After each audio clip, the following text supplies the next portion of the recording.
at thorn in the flesh. Thorn in the flesh.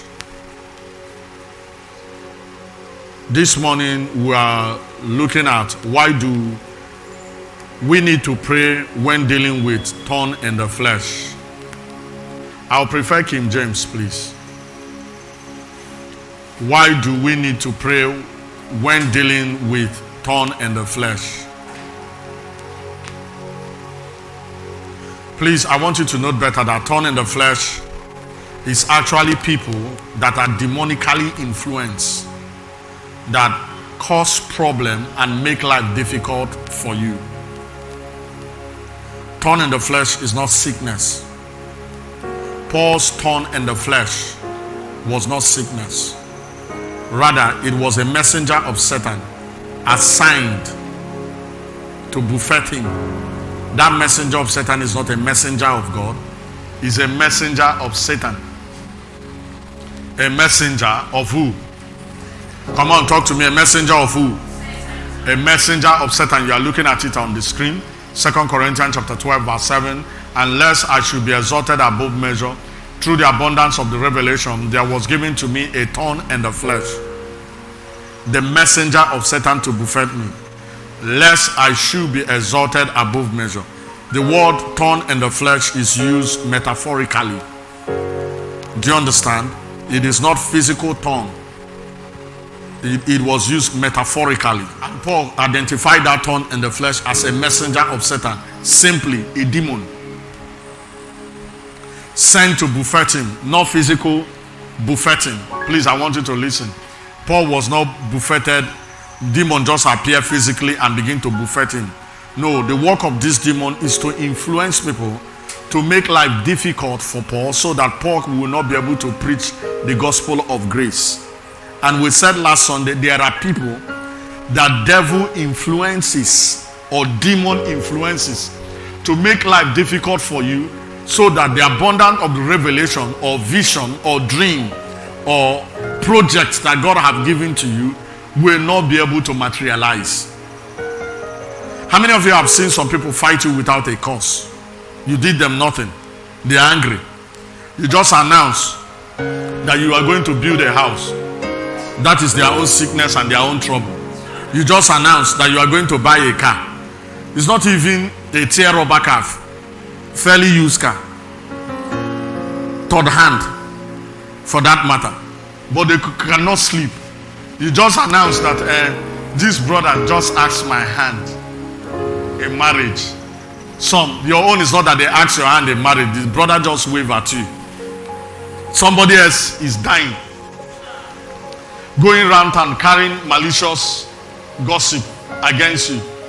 Now, what you are witnessing is actually somebody under demonic influence to make sure that what God has planned for you does not come to pass. You will describe those kind of people as thorn in the flesh.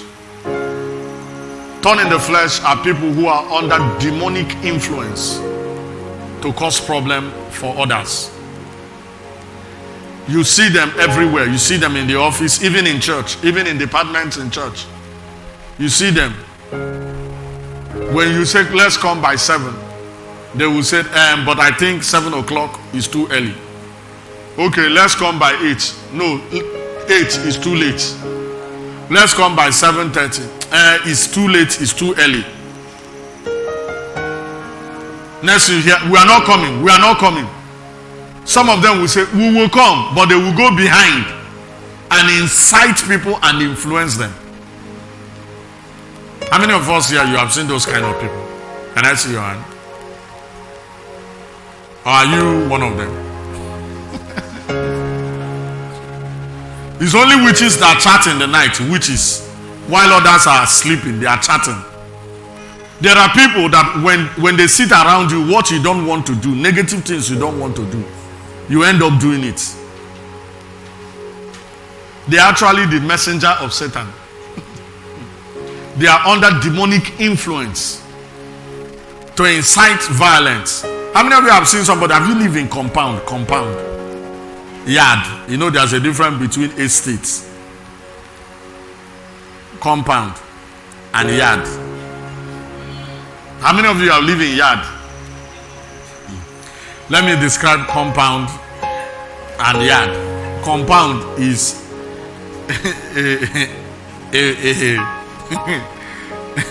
a house that is fenced round, but there are many people living inside. Sharing, maybe they are sharing only kitchen. But yard is that they will follow your parlor to enter somebody else's bedroom. Yard is this kind of situation. When you are living in a yard, you have only one toilet. Everybody line up and be cursing. Now, if you have lived in such compound, you notice there are somebody, he will not fight. But by the time he finished talking, people are fighting. He will not live, but by the time he finished talking, people are boxing each other. Negative influencer. They can influence people negatively to cause trouble. Now, how do I handle people like that around me?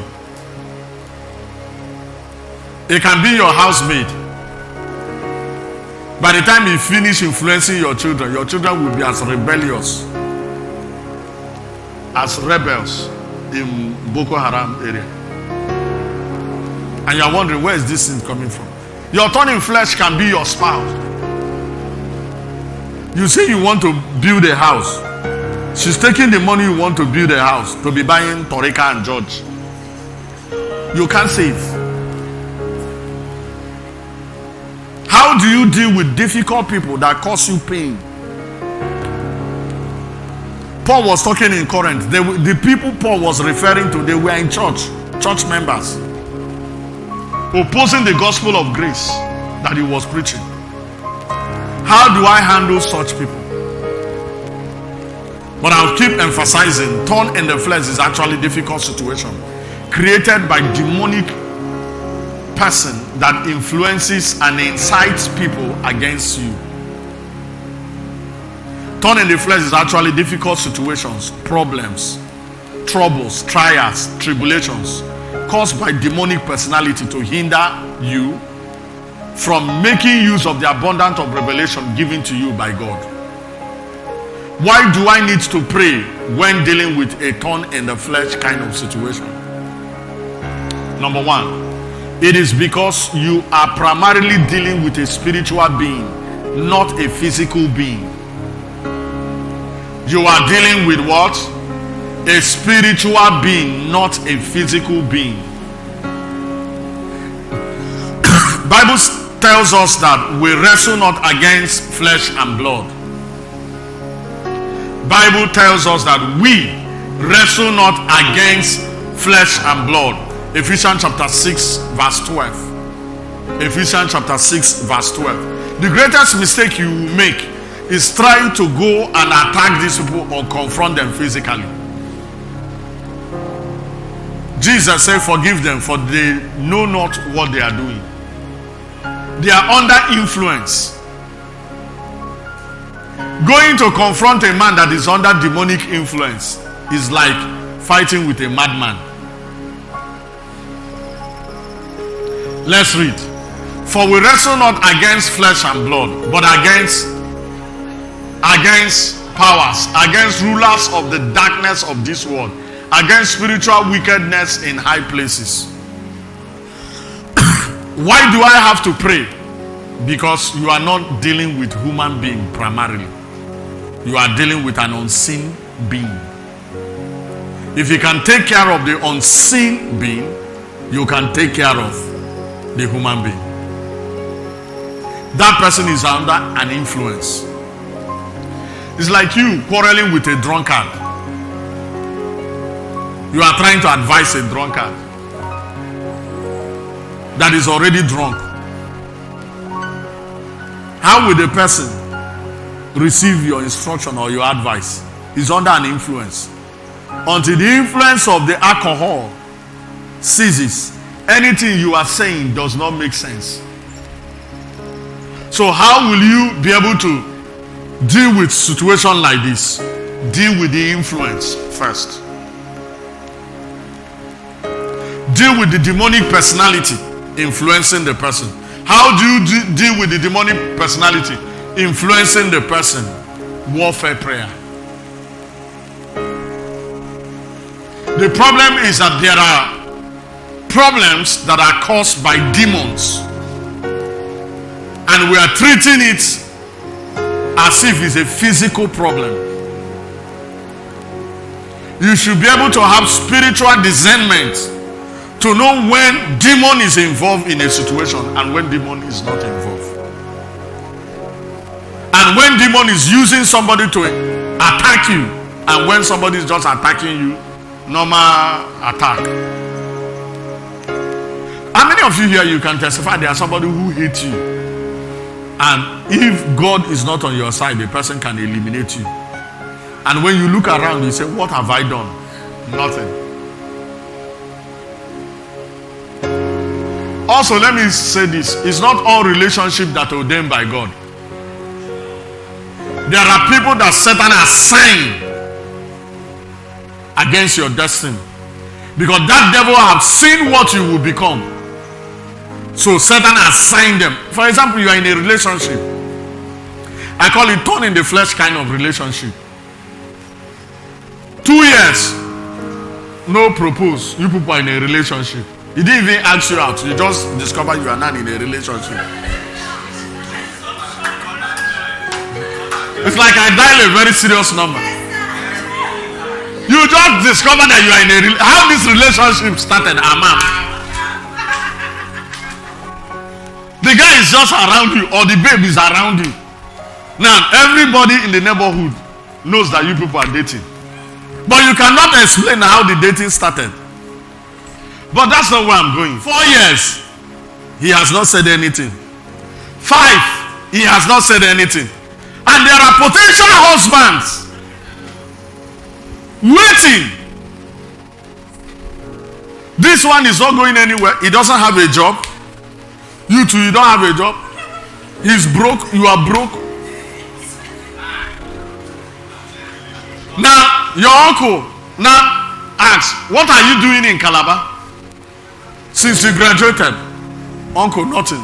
Come to Lagos. You just say, I want to go to Lagos. So you want to leave me now and go and marry that Yoruba man? He will start crying. A full grown man. You promise you will be there for me. Before you know what is happening, okay, you can go, but let's do blood covenant. And like you see, some people will enter. Blood covenant, boom. Your whole destiny now revolves around that. You don't know it's somebody assigned by Satan to buffet you so that you will not get to your place in destiny. How do I deal with people like that? People that are around me, but they are making life difficult. How many of you, be very honest, there are some friends that you know if they live your life this morning, your life will improve. But you don't even have the boldness to tell them to leave. You will say it to everybody. You see this relationship, I go break up. Let him come now. You will boast, do all Sacramanda. You just come. What is it? Nothing. Your friend is pinching you. Talk now. He say, leave me. The next thing he say, will you want to eat fried egg and indomie? Bring money, let's buy fried. Is that what you've been saying you want to do? You lack the willpower. You lack the courage. You're already intimidated. Those kind of relationship, like we break up, we make up, we break up, we make up, we break up. 10 years, 12 years. Your mate that you graduated with, their first daughter is 12 years old. You started a relationship with somebody. Now listen to me, everybody. Listen to me. How do I handle such situation? There are situations in your life he has refused to change. There's a condition in your life he has refused to change. How do I deal with that? By prayer. Pastor, why do I have to pray? You are dealing with a demonic being assigned to buffet you. How many of you know when Michael Edson is playing for Chelsea? Or Mikel Obi is playing for Chelsea? Those two midfielders. And Mourinho is the coach. Mourinho will say, Mikel, follow mercy. You notice that if mercy is going to toilet, they follow you. That's how devil assigned demon to follow people.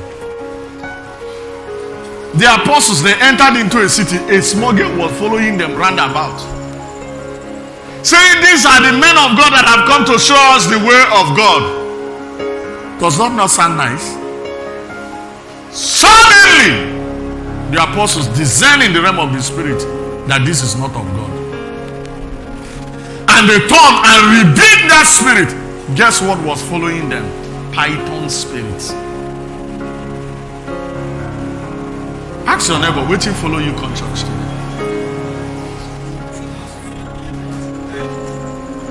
There are people who are following you. They are not your friends. They are in your life, making your life miserable. If there's any bad gossip around you, when you trace it, you end up with your best friend. Or you tell your best friend to shut up. You say, well, I have forgiven you. We break up. We make up. We break up. We make up. Every time when you say, okay, I don't want to see you, it's you that will stand up and carry phone and call. So I'm calling you. I'm not calling you for anything. All I wanted to ask you is, do you have one necker's number? Do you have one necker's number? How do I deal with such a situation? Warfare prayer. Pastor, why do I have to pray? Number 2, because God says that you should call upon him in the days of trouble. Trouble is an invitation to pray to God. Once there is a thorn in the flesh, it's an invitation to pray or to beseech the Lord. Psalm 50 verse 15.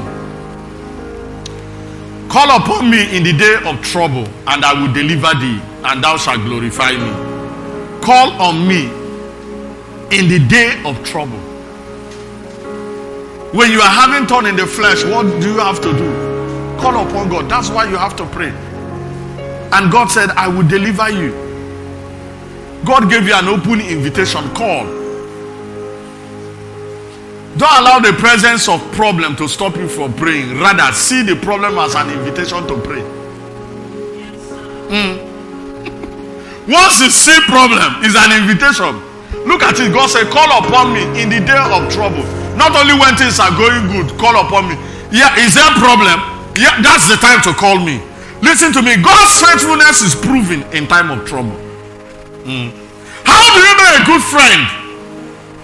A friend that stays with you when all things are good, or a friend that stays with you whether things are good or bad? So the faithfulness of God is proven in the time of trouble. That's why God is saying, call upon me in the day of trouble, because he wants to prove his faithfulness. He said, he didn't say I will send an angel. He said, I will deliver thee. Is there anybody this morning, you have noticed there's a thorn in the flesh in your life that you need to call now? It's an invitation to call. Why do I have to pray when dealing with a thorn in the flesh? Number 3, it is because God promised to deliver you. He promised to answer you when you call upon him. He promised also to honor you. Why do I have to pray when dealing with a thorn in the flesh? Number 3, it is because God promised to deliver you. He said, call upon me and I will deliver you. It's like somebody said, if you need 50,000, just give me a call. It's like somebody saying, just flash me, I will call you. And you are still expecting call where you have not flashed. Somebody said, when it's time to pay school fees, just give me a reminder. I will send you the money. Now, if you refuse to call the person and you are complaining, I have not paid my fees, who is at fault? You or the person? You. Why certain problems last long in our life is that we don't take advantage of the promises of God. God promised that he will deliver you if you call. If you call. Is there anybody this morning you want to call upon the Lord? Psalm 86 verse 7. In the day of my trouble, I call upon thee, for thou wilt answer me. In the day of my trouble, that's what the psalmist said. I call upon thee, because thou wilt answer me. So if you call, you will. If you will not call, guess what will happen? You will not answer. It's call and answer. If you call, he will answer. If you call, he will answer. If you call, he will deliver you. That's why you have to pray. Pray because he promised that he will deliver you. Pray because if you call, I will answer. He didn't say maybe. He didn't say I will send an angel. He said, he shall call on me and I will answer him. I will be with him in trouble. I will deliver him and honor him. That's faithfulness. The faithfulness of God is proven more in time of difficulties and trouble. Everybody stand. Lift up your hand. Say, Father. Come on. Say like you mean it. Say, Father, this morning I call upon you. I know you will deliver me. Lord, you are a prayer answering God. You know what I'm going through.